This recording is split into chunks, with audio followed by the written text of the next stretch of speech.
And now our final speaker of the day. Ladies and gentlemen, it would be perhaps forgivable for most of the panellists today if they were a bit late, perhaps stuck in traffic, or maybe just unfamiliar with the city. Of our next speaker, however, it would be simply unacceptable. Mr. Levin, if you did not know already, is the co-founder and president of the incredible success that is Waze, the social GPS navigation system which allows drivers not just to get from A to B, but informs them of traffic and hazards on the route. To give you an indication of how much we rely on this now, I use it to get from my kitchen to my living room. Ladies and gentlemen, I'm delighted to invite onto the stage Mr. Levin.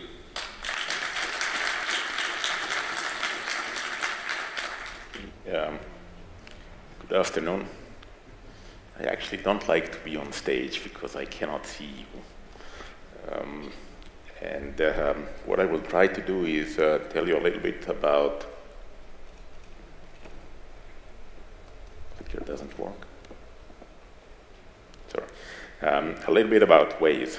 Let me ask by asking how many of the people here are using Waze? Okay, so this is most of the people in the audience. So first of all, thank you.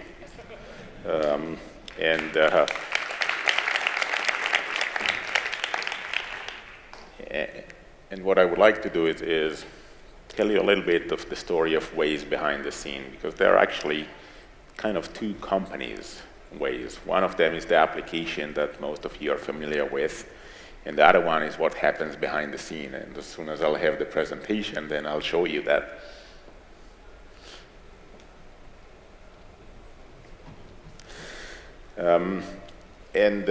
So today we have about almost 50 million users that are using Waze globally, and about 1.8 million of them are using Waze in Israel.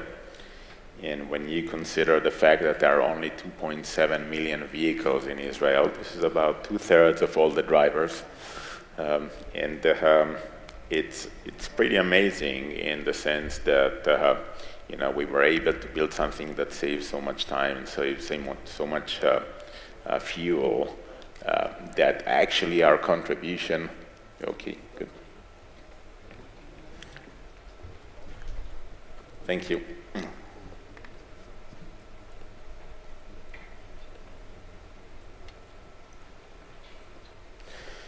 So in general, we can save drivers about... Can you dim the lights a little bit?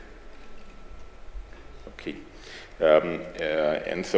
We can save drivers approximately 15% of their drive time. And when you think about how much time you spend on the road and what is 15% of that, then this is the amount of free time that we generate for the users continuously, every month, everywhere, not just here in Israel.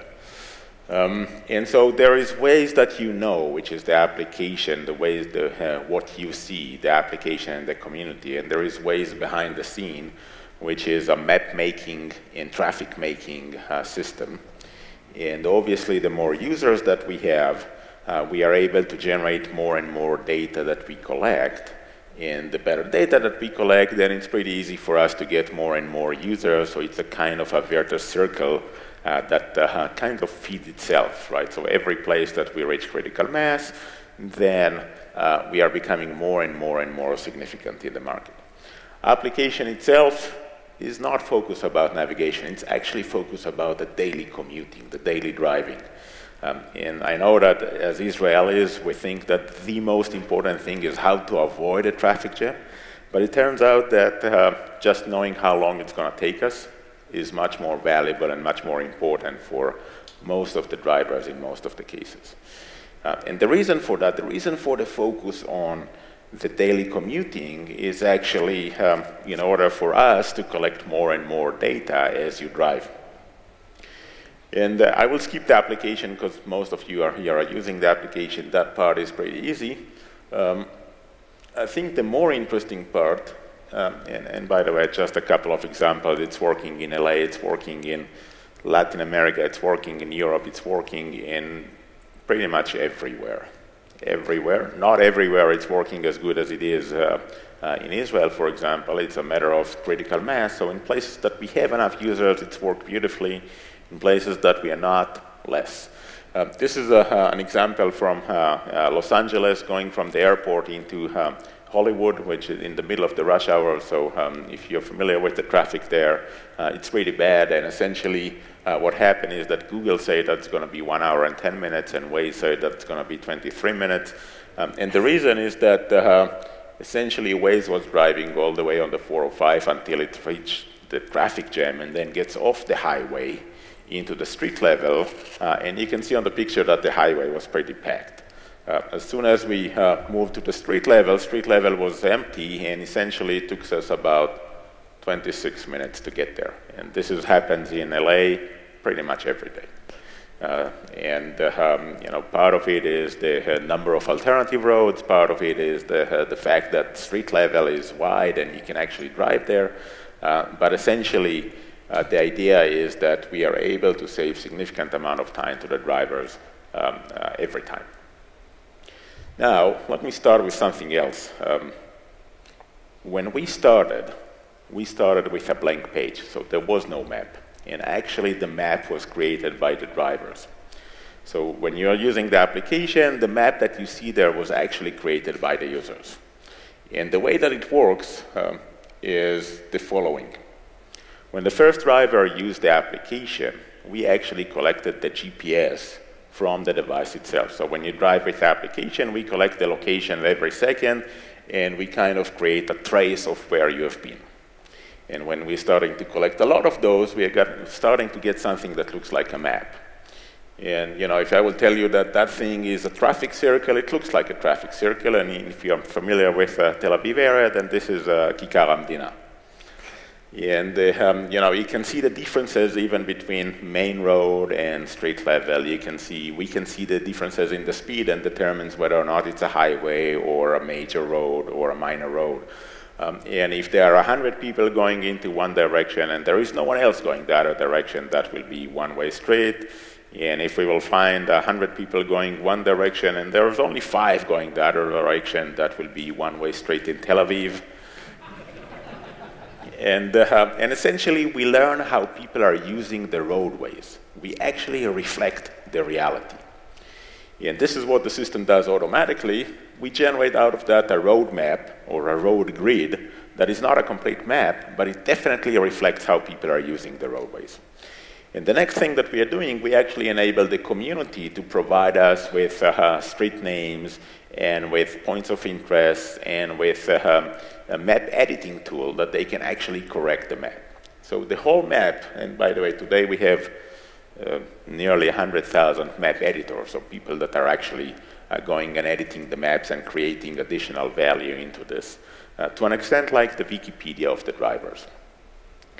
And essentially, when we're looking at that, we started from a blank page. The system and the community and the network actually created the entire map. And then the more users that are coming, the map is becoming better and better and better. At this phase, obviously, if we will see someone that is driving slow, we can actually figure out that there is a traffic jam. Because if we look at this data in real time, we can even tell the difference between someone that is stuck in traffic jam versus someone that is pulling into a gas station or something like that. The patterns of the GPS is different. And when we see a lot of those, then we can figure out exactly what's going on the roadways. We actually, in Israel, knows everything that is going on the roadways. Even, during the rush hours, 1 out of 5 drivers are using Waze. Which means if there is, a traffic jams of 10 vehicles, probably 2 of them are using Waze, and we already know that. If there is any accident, then we know the exact location of that faster and sooner than anyone else. And we know everything that is going on the roadways, and able to help people to avoid traffic jams or find the fastest route pretty much every time. One thing that I would like to show you here is actually so 2 things. One is the video is how map is being created, and it's actually very interesting. It's showing different places in Eastern Europe that the map was created. It will zoom in. You can see the date at the bottom of the page, and we launched this service globally in November 2009, and so it took us about 6 months or so for places like Bratislava or Prague or different places for the map to become good enough that people starting using that continuously. So this is the center area of Bratislava, and you can see that the map is being created slowly, piece after piece, road after road, and as soon as more people are driving, then the map is kind of automatically improving itself until it gets to the level that it's good enough, and from this point on, it's becoming more and more significant. What you can see on the side, the road compactor, is actually what happens when you drive someplace that no one drove before. So if no one drove before, we don't have this road on the map, and then your avatar changes into a road compactor, and you actually pave the road behind you as you drive. Anyone at the audience actually had the experience of paving new roads? Okay, so there is one here, and obviously great. So you know, it's kind of fulfilling a childhood dream, that you can actually have an opportunity to pave a road, right?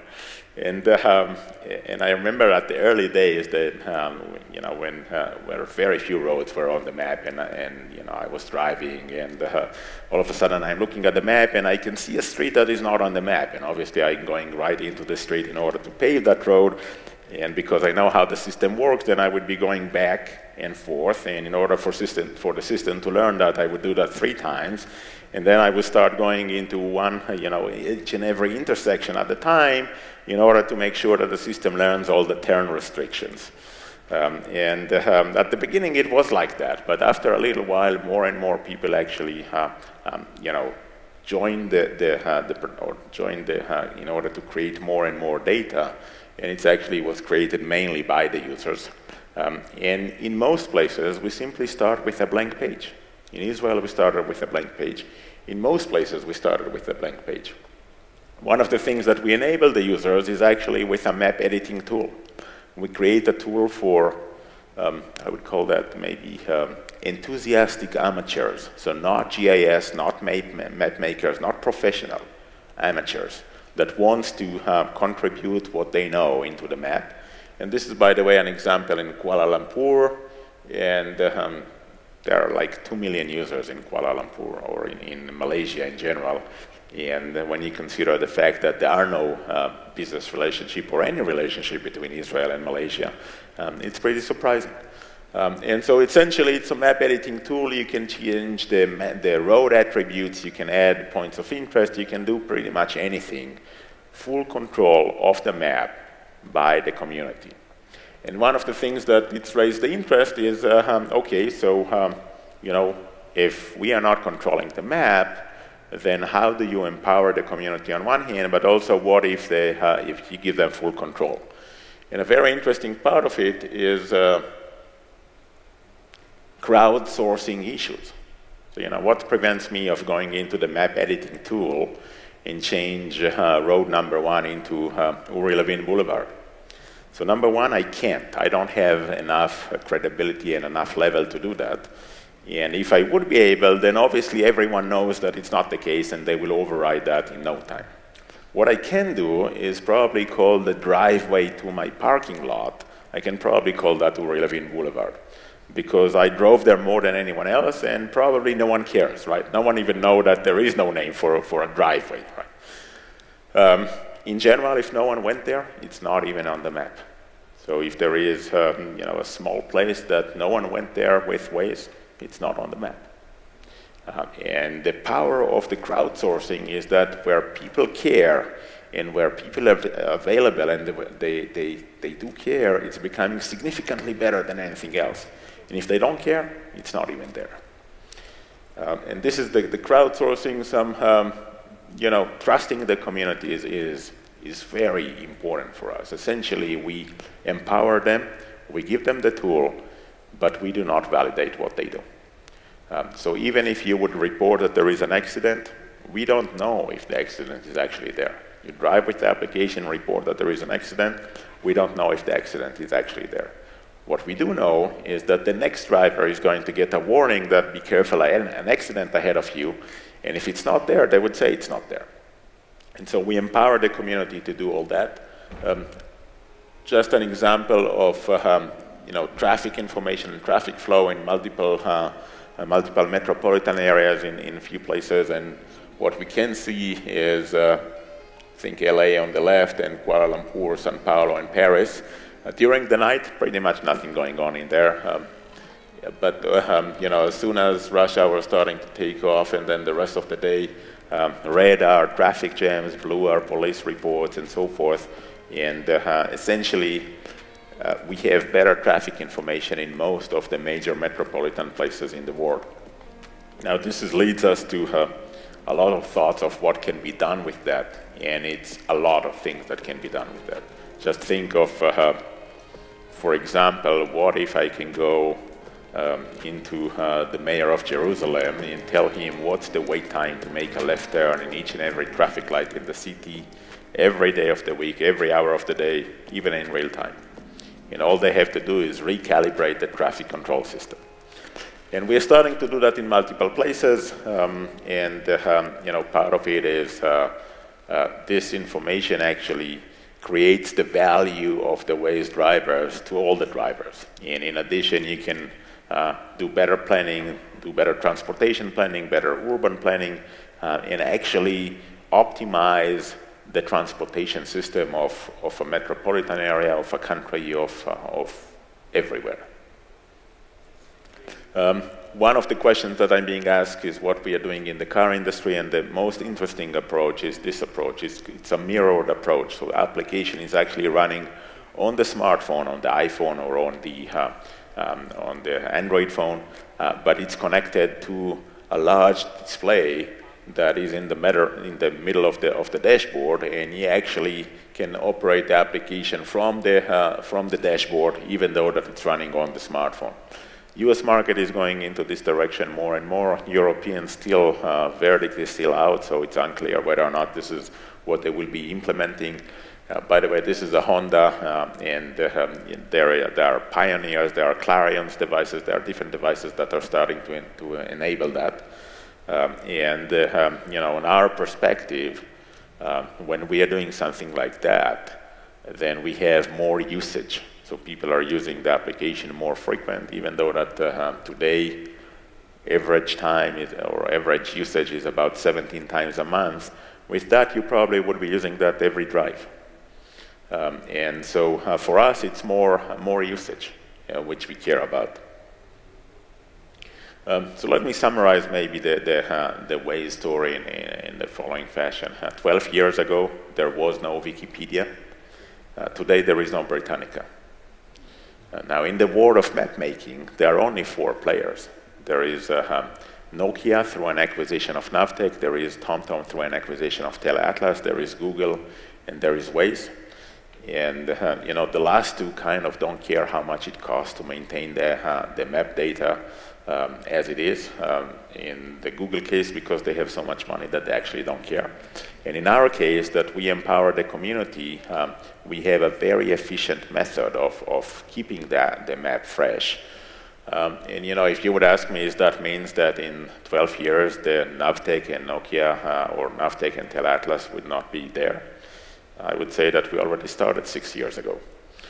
So they have probably less of a journey, and 15% of the drive time that we can reduce for the Waze users. I think that puts us in a position that we actually generate a lot of value to the drivers. So just before I came on the stage, I had the technician put the earpiece on me, and he told me, thank you, thank you, thank you. And there is nothing more rewarding than building something that people actually use, and it's valuable for them, and they say thank you. There is nothing more rewarding than that. This is it. Thank you. Yes, please. How do you overcome the Waze effect? The fact is that I switch on my Waze, so do 50 other people. We're all going down Ayalon, south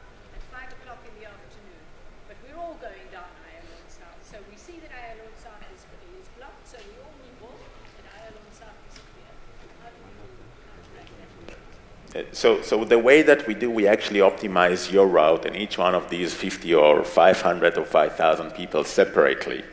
And the result is that each one of them is actually getting the maximum or the most optimized route for them right now. And essentially, if there are, let's say that there are only two roads, right, and one of them is completely jammed and the other one is completely free, so the next driver is going to go through the free one, right, and the next one as well, and so forth, until they become kind of equal, and then we're starting to kind of sending one to this road and one to this road, or kind of doing a load balancing of the traffic. I think that today in Israel we're actually doing some sort of a load balancing optimization of the road system.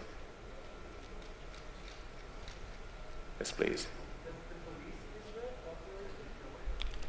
So, I was afraid that there might be policemen in the crowd. So let me verify that first, and then I will answer that. Are there any policemen in the crowd? No. So 2 years ago, the police came to our office and they said that we are disturbing with the police work, the highway patrol. And then we asked them, okay, what exactly is the police work? And then they said, okay, our role is to make sure that people are driving slower and safer in places that we think is important. And we said, this is exactly what we do, right? Because when people report that there is a speed trap, then other people are driving slower and safer. And then the next thing that they realize is that, okay, maybe they should start using Waze. And so the highway patrol or the traps actually were driving and reporting that there is a policeman, and because the way that it works, every time that they report that there is a policeman, it wasn't there, next driver would actually say that it's not there. And so it works like that. Police were driving and saying police, police, police, police, police, and the next driver would say not there, not there, not there, not there, and then they realized that this one is not going to work either. And then the next thing that they realized that they're actually setting up their traps and invoking Waze and finding and waiting to be detected, and then they move to the next place, and this happens pretty frequent. In terms of using the data, in some cases, yes. So, for example, we empower them or we enable them to provide us information about roadblocks. So when President Obama was visiting here and there were some roads that were closed, we were able to close them on the Waze application, so no one is actually, or the Waze application is not going to route people through there. They're also looking into traffic jams and into accidents in order to get the exact information, because if you're driving someplace and you see an accident, you would call the police and you will tell them that there is an accident, but you are not necessarily able to provide the exact location. And the Waze is actually providing the exact location of where the issue is. Yes, please. Sometimes give us an option that it takes us much longer, but the time is about the same. Why you sending us the longer way, and it's always on 3 where we have to pay?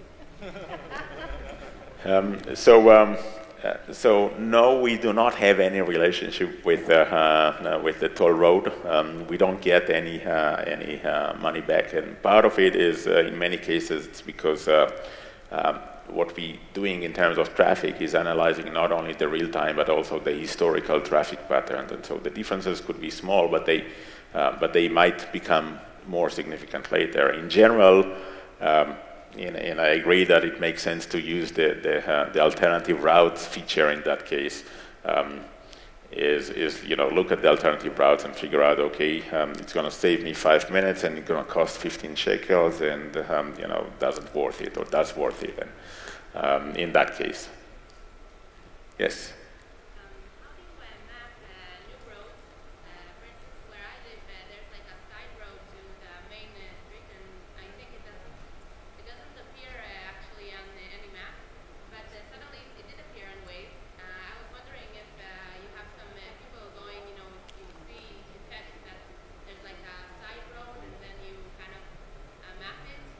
So of course we have people, you.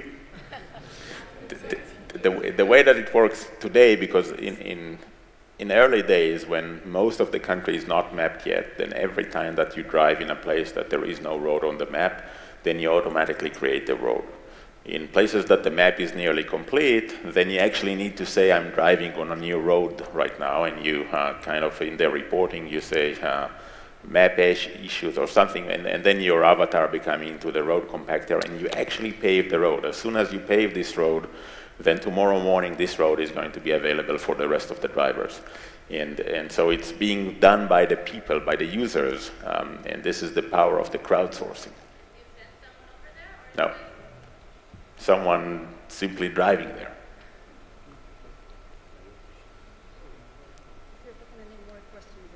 Oh, okay.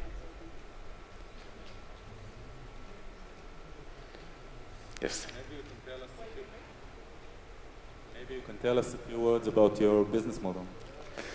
There are actually two business models that we are implementing. One of them is advertisement on top of the map. And so when you drive with the application, you can see businesses that actually have physical location. So it's not a virtual business, it's a place that we can take drivers there. And the other part that completes that is promotions of businesses. So when you're stuck in traffic, for example, you would see promotions that tells you that gas stations down the road is having a discount on fuel, or 1+1 on food and beverages, or whatever it is. The other thing that we are doing in some places is we're starting to sell traffic information. So it could be for the transportation industry, to transportation authorities, that what we have is very valuable information for them, and we sell that.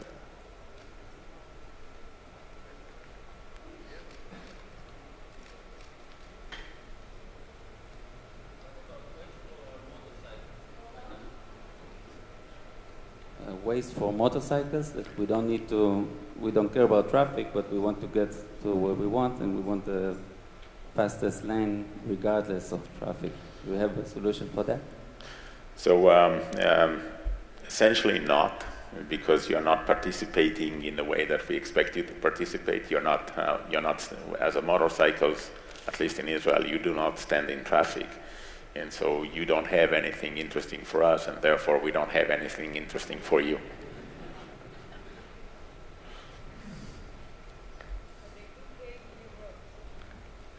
Yeah, they can definitely use that, but the application is actually focused on drivers. And theoretically, we could have done the same thing for anything that is outdoor, right? I can do that for bicycle riders, I can do that for hikers, I can do that for fishermen, I can do that for horse riding, I can do that for anything that is being done outdoor in the same fashion. But we focus only on drivers.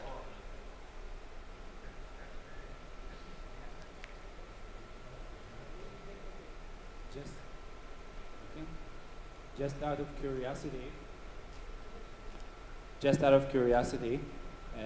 you have this option when someone is trying to put a new route during driving. I'm not the driver.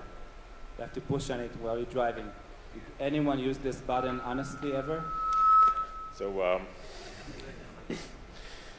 here is the reality, right? This week, we here in Israel, we lost the dream of having an electrical car. But cars that drive by themselves, we have so many of them. It's surprising how many passengers are in Israel. In some other countries, they behave better.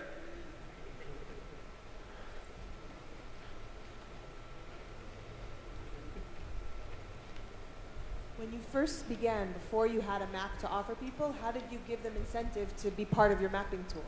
Sorry, I couldn't hear you. When you first started, before you had a map to offer people, how did you get drivers to join Waze and start mapping for you? So the first people that started were people that were incentivized by something else. They were people that care about maps, that care about GIS, that cares about GPS, and this is actually where their hobby. And for them, we enable them to make a better use of their hobby. We provided them with the tools that they can actually control their own destiny. And they were the first people that started to drive there. Because for the first driver, there was nothing there, right? What is interesting is that the pace of change was very rapid, even for early drivers. So the first time that you drive from home to the office, you create the road there. And when you're coming back, there is also the road back. tomorrow morning it's already going to be on the map. And so the reward or the perception of the map is actually fulfilling itself was very, very fast in many places.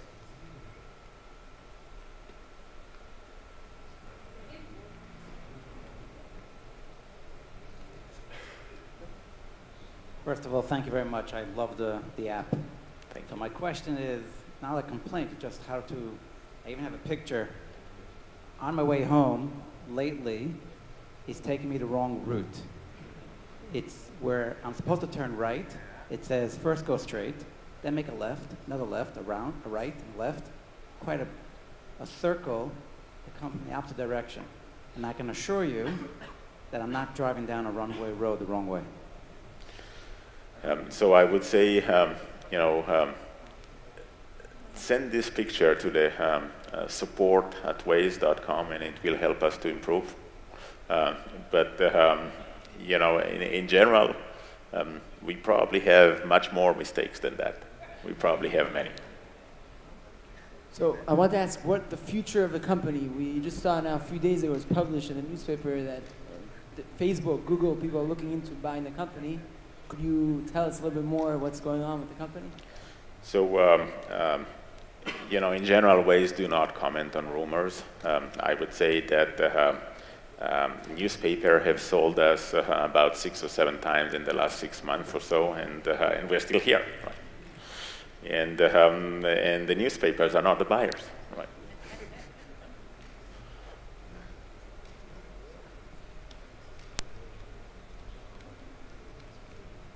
So my headmasters at the school in Tel Aviv were saying that they're going to work with you guys in doing traffic for school buses.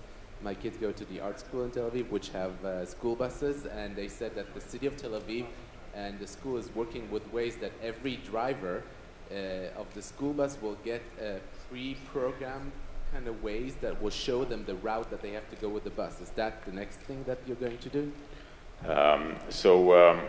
This is the part that has to do with the traffic information that we collect, and when you're using the historical traffic information in order to pre-plan the routes of the school buses, then you can optimize the entire system. You need less buses to do the same schlepping of the kids than without the optimization. So this is something that we hope is going to happen soon in Tel Aviv. Also in Jerusalem, there are some discussions about that. But in general, this is the value of the information that we know that can optimize the entire transportation system.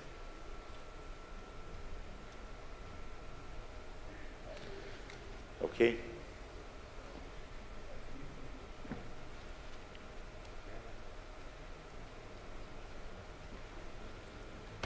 You're going to meet soon the mayor of Jerusalem, and you know that Jerusalem have put in itself a goal to make it a tourism destination in the eyes of many millions around the world. And one of the challenges that we have here in the city, it's a very small city, it's packed, especially when we want to go and send tourists to the old city. And we are here today in a tourism summit. So if you would have to give either an advice or to develop something that will help us manage better the traffic in the city, do you think that you would be able to develop any kind of solution that will help manage tourism better from a traffic point of view?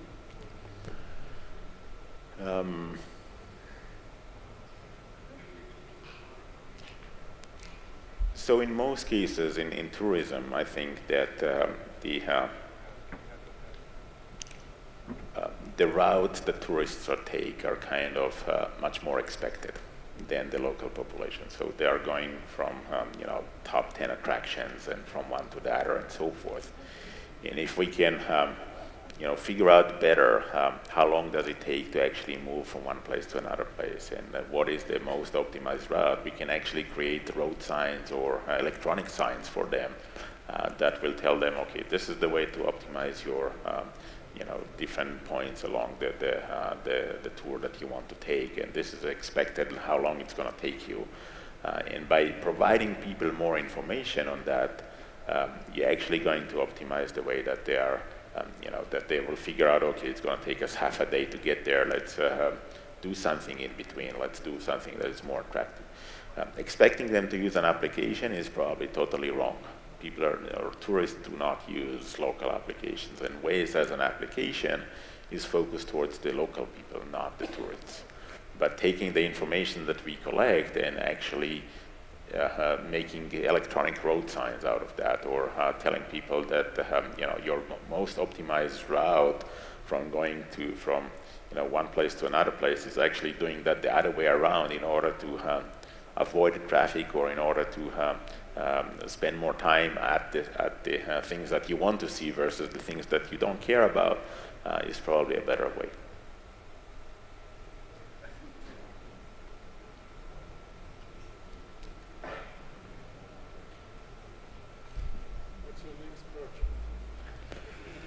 Hi, can you hear me? Okay, first of all, I would like to say that I'm using Waze when I'm riding my motorcycle. It helps a lot. When I want to get somewhere, I don't know the address, or if I want to know if there's a police ahead of me or an accident, or sometimes there are traffic jams when the shoulders are narrow and I can't go with my motorcycle. Number two, you have the option to choose between Waze results to Google or Yellow Pages. And one time I wanted to go to my friend's business, and on Waze it was gone, so I found it on Yellow Pages, and he took me to his home because that was his road to get the post office. And maybe it's something you want to change. So, what we're doing in terms of searching is we are searching in multiple databases. Which one of them is the right one, we don't know. And usually it's Foursquare. If it's a public place, Foursquare actually have more updated database than anyone else. But we don't know where it is, and so obviously we will take people to wherever the result is going to tell us that this is where it is.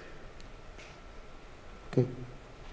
One question is, it's a great application, but sometimes I feel that I need a driver assistant, because you need all the time to see if there is something that notification came to give it like thanks, or it's not there by cars or something by the road. And it's make you be all the time distracted from driving. I think one of the things that could be possible, we don't have it in the car, GPS, which is easier to use than to use the cellular or the smartphone. Is something like this in your mind? So there are two things that we are doing on that. So just in matter of statistics, there are only about 6 to 12% of the people actually are reporting something. So anywhere between 88 to 94% of the drivers simply drive. They don't report on anything. They simply drive. And the other thing is that in order to the connectivity with the car GPS is actually something that is already happening in some places. And then application is running on the smartphone, but displaying on the large display of the car. And then the last thing that we are doing is actually enabling reporting of different things via speech recognition. The only problem is that it doesn't work in Hebrew yet. But if you're driving in the US, then you can easily say, okay, it's not there, or report an accident on the right, and so forth. And so essentially we are trying to avoid people using or touching the phone as they drive, in order to make it easier and safer for them. Last question?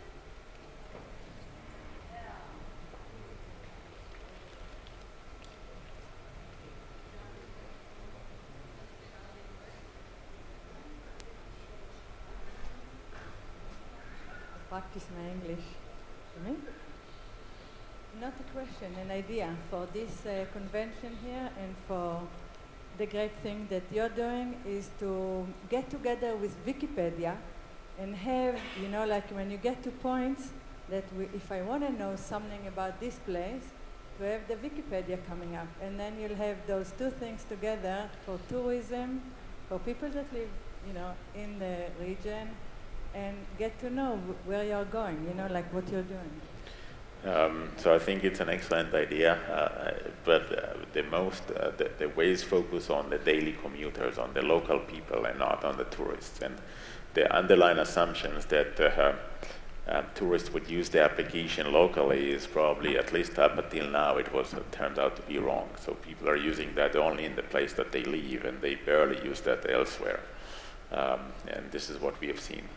Hopefully it will change. Also for local people, you know, if you know something about the historical sites or whatever that is in Wikipedia, can be something great. Thank you.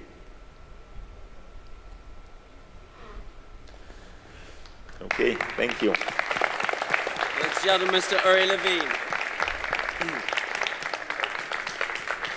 Thank you very much for that amazing. I mean, it's just a phenomenal app. It's one of those pieces of equipment that I think in years to come we'll wonder what we did before it existed. Thank you very much for speaking to us today. It's an absolute honor to hear the story and how it works.